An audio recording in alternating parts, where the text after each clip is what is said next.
and it was a night to remember in Dyersville, Iowa last night, where the annual Field of Dreams game took place. The event was full of legendary names and continues to cement itself as one of the game's yearly traditions that we really look forward to, Gary. Look, you're our baseball guy, or you're my baseball guy. What makes this game so special? It's just beautiful to look at. You know, I've covered in college basketball games on aircraft carriers with San Diego skyline in the background, and you're out on the water, and it's just really pretty to look at. And that's what this Field of Dreams game has become. Just the images are unlike anything we see at any other time throughout the year. Plus, it's very small. There's only about 8,000 people in attendance. That is capacity. The only thing I wish they would do better with it is prioritize teams that you think are going to be good. Gotcha. It's been pretty clear for a while the Reds and Cubs were not going to be good in the 2022 season, and they entered this game a combined 42 games under 500. So it was a mostly, if not entirely meaningless baseball game. And then the Cubs jumped on them 3-0 in the first, and it made it largely uninteresting except for the visuals. But the visuals are incredible, and you know, they're not going to do it in 2023 because of some construction, but this is going to consistently going forward be an annual staple, and it's a big project that I think the MLB has basically gotten right. Yeah, I'm here for the visuals. That scene walking out of the cornfield, the players obviously paying homage to the movie, pretty awesome. Speaking of visuals, among the legendary faces, Gary, in attendance was sort of the late Hall of Fame Cubs announcer Harry Carey. No, it wasn't Will Ferrell. He was in hologram form to sing the famous rendition of Take Me Out to the Ball Game. Now, this received mixed reaction on the all-important social media. A-Rod getting his song going there. What were your thoughts, though, on the Harry Carey portion of the festivities? Well, if the point was to make sure people were at least going to focus on your game for a minute, mission accomplished, because you know, as I was monitoring it on social media, and honestly I had the game on television but muted while I was working, I made sure to pump the volume up for that moment. You say mixed reviews. That's a nice way to put it. It was mostly panned on social media. Well, again, it was on social media, so it's rarely going to be promoted. But it got attention. I just didn't think it was, and I say this as respectfully as I can say it, well done. And there was some reporting in advance of it airing that they knew it wasn't where they probably wanted it to be. It wasn't camera ready? It wasn't camera ready. And so, you know, I don't work on that side of the building, but if I were over there, my suggestion would be, if you think this is going to get beat up pretty badly on social media, maybe it's better to just, you know, not use it. But they went with it, and I wasn't offended. I saw a lot of that. You know, I wasn't offended. I just didn't think it was a very good rendition of what they were trying to do. It's because you're one of the rational guys on social media. If Tom Brady does anything in the NFL, a lot of people are going to pay attention. This is outside of the norm for really any quarterback, but especially Tom Brady, because of how much he invests in the position, in the sport, and that's why he's doing it at this stage in his career. But when you hear what you heard from Todd Bowles, and you try to piece together as best we can at this point with some of the reporting, how do you think this impacts on the football field the chemistry for the Bucs? Well, you got to think it matters on some level. I mean, he's got new pieces that he's working with in Tampa Bay, and the more reps, the better. But if anybody can overcome it, it is probably, you know, Tom Brady, who has been doing this for a long, long time. Seems pretty clear to me that, you know, the Bucs front office is comfortable with what's happening. They've talked it out well in advance of him leaving training camp, and you know, it is interesting that there hasn't really been any reporting on, you know, what is it that has pulled Brady away, but most seem to think it's something family related. And if the Bucs are comfortable with it, I don't know why I wouldn't be. But of course, if, you know, we get to week 1 and he's not playing well, I'm certain somebody somewhere will point to his absence and try to connect those dots. No doubt. And again, I think if anyone could pull this off, it's Tom Brady. He's earned the right, and he's proven that he can get himself game ready when he needs to. it's just so out of character because he's a guy that loves to practice more than any player I've ever seen. I mean, he never liked giving reps to anybody during practice. So you hope for the best, and you hope he gets back, and we're not even talking about this week 1. From the gridiron to the hardwood, Kevin Durant has a new destination in mind, the Philadelphia 76ers, where he could create, Gary, a new big three with Joel Embiid and his former teammate with the Nets, James Harden, who left the Nets where Kevin Durant was. Is this a pipe dream, or is this something that could actually happen? I would label it as unlikely, but still possible. But for something like this to happen, and Joel Embiid or James Harden not going to be in the deal, Brooklyn would have to lower the asking price, because what they've been asking for since Kevin Durant made it clear he would like to be moved is a steep price that most franchises can't even approach if they wanted to. And so the market for Kevin Durant right now, as great as he is pretty slim, because you can't afford to give up what it is they want for him. In other words, Kevin Durant, if you're going to try to acquire him, he's got to be the missing piece to what you think is a championship contender. But if you've got to give away your whole team to get him, well, then you're not really a championship contender. So I still think, and obviously this is a story that's evolved a million different times and will continue to do so, but I still think the most likely scenario is that we open training camp and Brooklyn still has Kevin Durant, Kyrie Irving, and Ben Simmons, and whether KD is happy about it or not seems secondary to that Brooklyn front office. Kevin doesn't strike me as the type of guy who would sit out or cause problems, any more problems than he's already caused, because he loves playing basketball. And I think if Brooklyn can't get what it wants for him, they might just say, you're under contract, so are these other guys. Let's go try to win a championship, whether you want to be here or not. I'm with you. At some point, a front office ownership group is going to decide that they're not going to necessarily give their star player exactly what he wants. Speaking of basketball, in some regard, chaos in Kentucky. Head basketball coach John Calipari says the University of Kentucky is a basketball school. Well, the head football coach, Mark Stoops, he disagrees. As he stated on the Twitter machine, as we like to say here on Time to Shine, basketball school, quote, I thought we competed in the SEC, hashtag 4 straight postseason wins. He's referencing some bowl wins there for the Wildcats. You laid this out nicely for those of us on the outside on CBSSports.com with your column. What are your thoughts on what this is in the moment and what it could be down the line? Well, it's just such an unusual story, which is why I decided to write about it, because you don't often see a high-profile coach at a school, for lack of a better phrase, clap back at another high-profile coach at the same school. This is wildly unusual. The origin of it is that John Calipari wants a new basketball practice facility, and he decided to talk to Cal Tucker from The Athletic and very publicly make his case, because privately it hasn't been getting done the way he would want it to get done. And while explaining, why Kentucky needs a new basketball facility, he pointed out that we've got a new football facility, we've got a new baseball facility, but this is Kentucky. We're a basketball school. We need to prioritize the men's basketball program. I don't think he was trying to take a shot at the Kentucky football program, but he more or less said, Georgia is a football school. Alabama is a football school.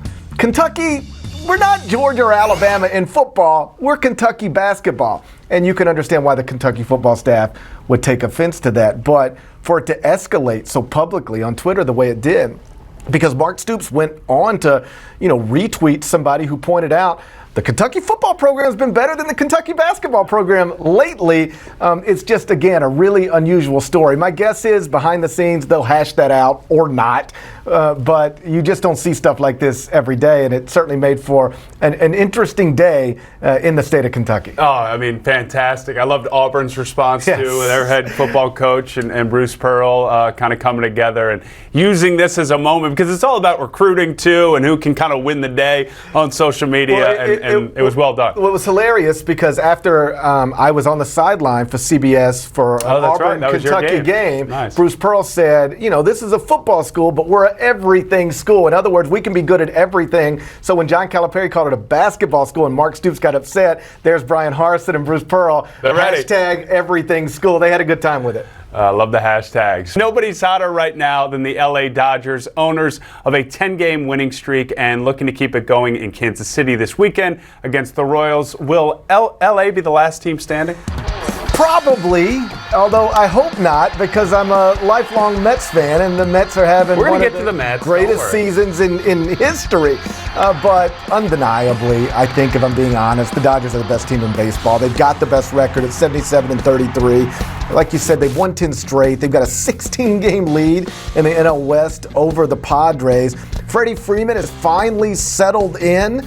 You know, he's hitting .325 with 15 homers. The team ERA is MLB best 2.89, so they can really pitch it.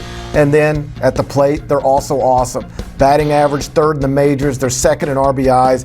It's just a well-put-together, really high-level baseball team that is the obvious favorite to, yes, win the 2023-22 World Series. All right, here we go. This is Mets talk right now. Speaking of hot, and I'm not talking Gary Parrish right there, the New York Mets, and there's a lot of numbers I got too, have won 15 of their last 17 games. You know all this, but everybody else doesn't. They're looking to build on their 7-game division lead against the rival Phillies. Philly has also won 7 straight games. Gary, who walks out of Queens? This is a big one, man. Who walks out of Queens with the win in this series? Well, one team, the home team, the Mets, got Max Scherzer going tonight. Here we go. And Jacob deGrom going tomorrow. So if you're betting against those guys, you're making an incorrect bet. Scherzer has been awesome all season, 8-2 with a 1.98 ERA, and then deGrom has come back in his first 2 starts after missing more than a calendar year from the big leagues and has just been completely overwhelming. He was perfect into the 6th inning over the weekend.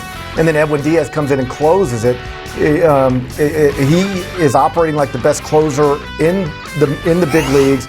And he's on pace to set the record for strikeouts per 9 innings of all time. So the Mets are really operating at a high level right now. And it should be noted, Kyle Schwarber, who's leading the National League in homers, had to leave yesterday's game for Philadelphia. Not expected to play tonight. Might be available at some point this weekend, but that's another advantage for the home I'm rooting for him, Gary, because I want you in a good mood Monday. I'm gonna get going on a fresh week. From one pair of division rivals to another, the struggling Yankees head to Boston to take on the last-place Red Sox. Is this the series that gets New York, the other New York team, back on track? It really should be, but they do need to get back on track. You know, they're just 1-7 in their past 8 games, not playing well, obviously, and it's taken away from what has been an amazing season and continues to be.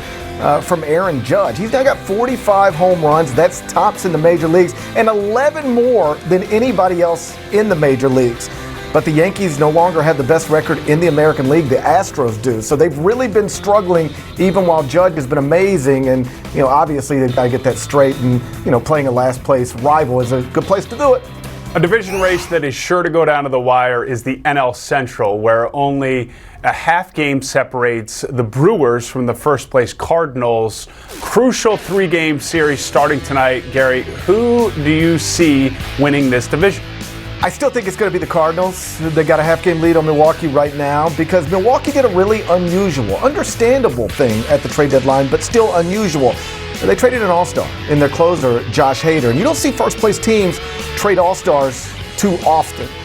It was, again, a weird thing to do, but Hader was going to become very expensive for a small market team very quickly, and so they decided just to move on. But it seems to have demoralized that clubhouse because they immediately lost 3 straight. They fell below the Cardinals in the standings and haven't been very good since they made that move. Now, they've won 2 straight, starting to get back on track. But I think Milwaukee lowered their ceiling a little bit when they traded Josh Hader, and that's going to be enough for St. Louis to hold on to the lead in the NL Central. Big week of baseball coming up. All anyone wants to talk about is the quarterback position. Daniel Jones has had a rocky start to this year. Do you believe it's just a matter of time before the era of Danny Dimes is over in New York? I do. Remember, they've already declined his 5th-year option, so that's not a positive sign for him. And all indications are he's been wildly inconsistent in this training camp. You know, Brian Dable, at one point earlier in the week, put Tyrod Taylor in with the ones, only briefly, but he did it, and that's not a good sign for Daniel Jones. No, it isn't. And I think Tyrod Taylor could go in there and be a serviceable player. But for Brian Dable in his first year in New York, he's got to see everything Daniel Jones possibly has to offer. I think that he has the job for longer than maybe people are expecting at this point. Another quarterback on display last night was rookie Malik Willis, making his debut for the Tennessee Titans. The 4th-round pick sits behind Ryan Tannehill at the moment. What'd you make of his performance? He showed some talent. Like, he really made some plays with his legs, which was impressive, but also in part a problem. You know, Mike Vrabel pulled him in the third quarter, and when asked why, he said he needs to try to throw the ball when guys are open. In other words, his instincts when he either doesn't see what he wants to see or doesn't see what's there are to just take off and run. This was a thing in college as well, and Vrabel made it a pretty public point last night. Literally the first thing he said when asked about Malik Willis was he's got to throw the ball. That's going to have to be an area of improvement. Yeah, I was on the sidelines for this game. He showed flashes, but I think he's a year or two away maybe from being the starter there with the Titans. Among tonight's slate of games, the defending AFC champion Bengals take the field for the first game of their preseason. Do you think Cincy can repeat last year's success? I wouldn't bet on it, you know, given that last year's success, you know, took them to the Super Bowl. But I'd never, count Joe Burrow out because I really do think he's special. For what it's worth in the betting markets, the Bills, Chiefs, Chargers, Broncos, and Ravens are all considered more likely AFC champions. And remember, even though the Bengals were AFC champions last season, they only had the 4th best record in the AFC during the regular season. So I don't think they're going to back-to-back Super Bowls, but maybe. I disagree with you. I think it's the class of the AFC North. This team's loaded offensively. They're better defensively. It's going to be tough to get through the AFC West in the playoffs. Then you got to deal with Buffalo maybe down the stretch. But look out for the Bengals, man. This is not a one-year wonder for Cincy. I hope it's not, because it's a fun story. With all 32 NFL teams in action this weekend, Gary, what potential storyline has you most intrigued?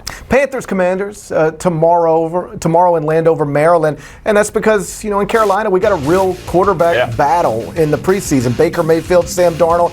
Most people seem to think Baker Mayfield will ultimately be named the Week 1 starter, but that hasn't happened yet, which makes this one of the more interesting stories in the NFL. Trey Lance, Jordan Love, that game has a lot in terms of the future of maybe the NFC West in that quarterback position, Niners and Packers. Thank you for watching. Please like and subscribe, and don't forget to hit the bell for more videos.